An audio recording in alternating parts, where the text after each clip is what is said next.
Hey everyone, Felix from Nintendo Life here, and yes, today we're finally here to review Super Mario Party Jamboree for the Nintendo Switch. This review was written by the fantastic PJ O'Reilly for NintendoLife.com and has been adapted into this video by me.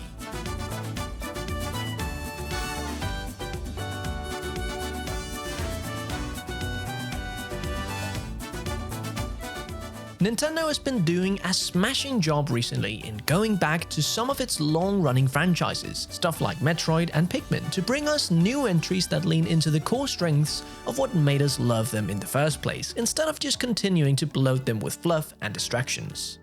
With Pikmin 4 especially, we saw how the series was refocused around the actual puzzling and exploration, pulling back from the often scripted events of 3 to re-engage players to a more satisfying level. In the same way, Metroid Dread felt like a stripped-back return to the roots of that franchise, one which also very carefully modernized and updated things so as not to meddle with the magic that makes us dig it in the first place. Anyway, what has any of this got to do with Super Mario Party Jamboree, you crazy old man?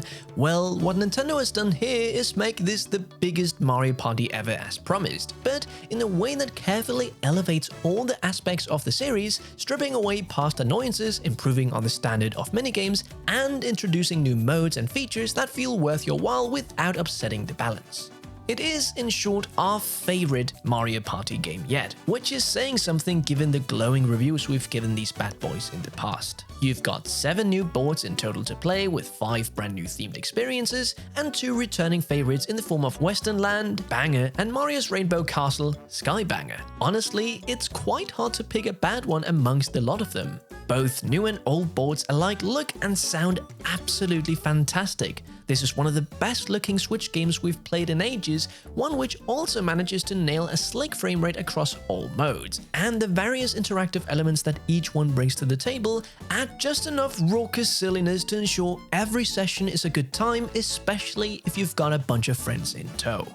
We've been blasting through Mega Wiggler's Tree Party, Rollin' Raceway, Goomba Lagoon, King Bowser's Keep, and Rainbow Galleria with 2 young kids, aged 7 and 10, in our group, and we can confirm that Jamboree has now become a proper evening staple, for as long as it lasts, that all of us have been enjoying equally.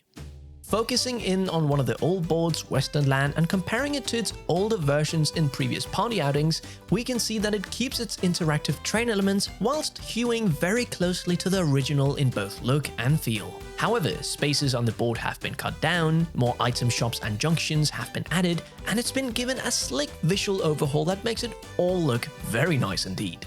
These changes make for a much more pacey and action-packed experience, and that's before we add in the game's brand new Jamboree Buddies. Buddies show up in the form of random members. Here 10 has been selected of the 22-strong roster of playable characters, and these will drop onto a location on the board during a round and give you a set amount of turns to reach them. Get to a buddy in time and you'll initiate a minigame where everyone has a chance to win the buddy. To incentivize you to actually get to the buddy first, you will get a little advantage in the minigame, which in certain minigames almost always guarantees you the win. When you acquire Buddy then, they will bestow you with various benefits and boons. Donkey Kong, for example, works as the pipe item, and he asks you at the start of each turn that you have him if you want to shoot to a random space on the board. With these buddies, you can then do everything twice. Get 2 items, get 2 stars, steal coins and stars with Boo. And this also applies to the bad stuff, so if you land on a red space, you'll lose money twice, and if you land on a Bowser space, you will also have to spin the roulette again.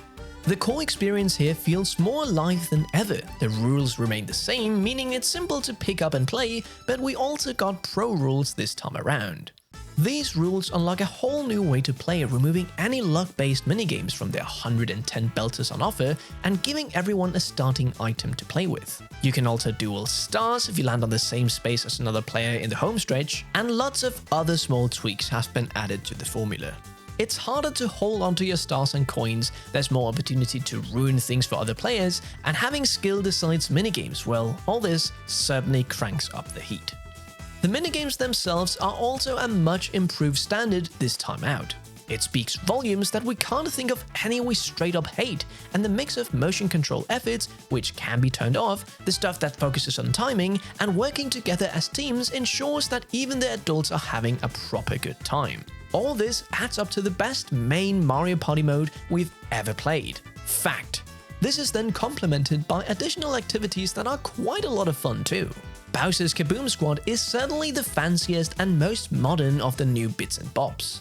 Here, you and up to 3 pals take on a rampaging Bowser on a selection of 3 maps, where you'll need to collect bombs and load them into a big cannon that can pierce the thick old reptile's hide, while also avoiding angry enemies and explosions. There is a little strategy involved which promotes teamwork, and although it's not going to be your go-to for very long, it's a decent side activity that we've found ourselves playing frequently along the main party fare. The one downside to the chaos of Bowser's Kaboom Squad is that in order to play with your buddies in local co-op, you'll need a Switch console per person, as each player needs their view on the action. It's a slight bummer, and it's the same for Kooplathon, but we get it, and there's still online randoms and decent AI to play with if you don't have a bunch of Switch-owning friends. But if you don't want to play with AI, you can also take part in the single-player mode. You start on Goomba Lagoon, where all the spaces have been turned grey and there's lots of NPCs that need your help. These tasks are rather simple: play a minigame, find a lost item and give it to the right NPC, but we found the experience rather fun. Once you complete all the tasks on one of the maps, you move on to the next and so on. Definitely a welcome addition in our book. What's also welcome in our book is Kooplathon, another brand new mode which sees you play with up to 19 others online in a race to defeat Imposter Bowser. You can also play with up to 3 pals, with bots filling the rest, and the focus on minigames here makes for a refreshing change of pace that sits somewhere between the full experience and a minigame collection, which you'll also find over at Minigame Bay, this outing's slick replacement for Superstar's map minigames.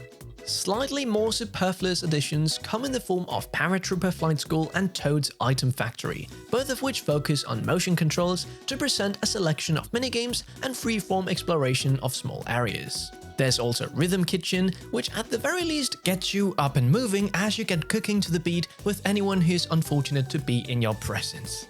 They're all fun for sure, but these last 3 are as close to fluff and filler as Jamboree comes. It's a big old package, alright. I mean, they did promise us it would be, but for us, the crowning glory here comes in how the more modern and online aspects, the Battle Pass of sorts and the Plaza Hub area with its shops for music, decorations and so on, are so very tidy, well implemented and easy to navigate. The plaza is a mercifully small hub too, there's no getting lost, and it leads directly to the single player campaign and hot air balloon from which you can observe and select all modes easily. This entire side of things is super slick, and it results in a Super Mario shindig that outshines all of its predecessors in terms of core gameplay, whilst also making for the most modern feeling entry thus far.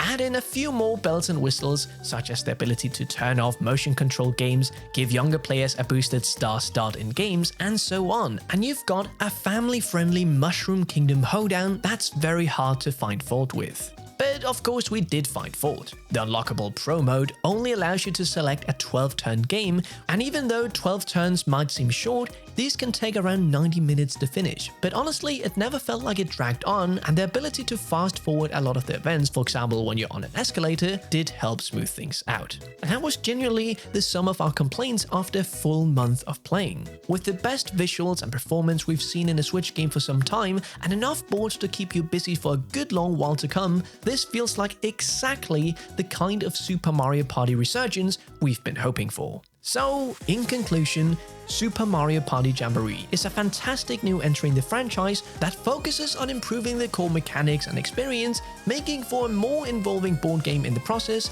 whilst also polishing everything to a slick sheen. Online aspects and the modern stuff like the game's Battle Pass and collectibles are woven in smoothly, and the various new modes all have their place in a package that also delivers the goods in terms of minigame quality.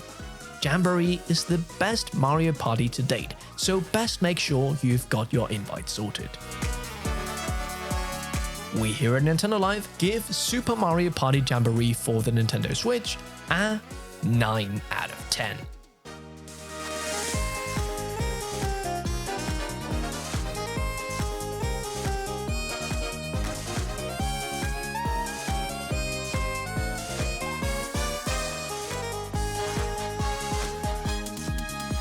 And now with the review done, this is where I would normally have my own personal thoughts, but we are recording a discussion where I get interrogated about what I think about the game. Don't worry, it's really good, but I'll save my opinions for that video, which should be out in a few days. Anyway, if you enjoyed this video, don't forget to have a grand old party whilst you click that subscribe button, and also check out our website nintendoLove.com, where you can find reviews like these but in written form. Stay safe, do play some Super Mario Party Jamboree because it is every bit as amazing as PJ has said here, and we'll see you in the next one. Felix from Nintendo Life, out.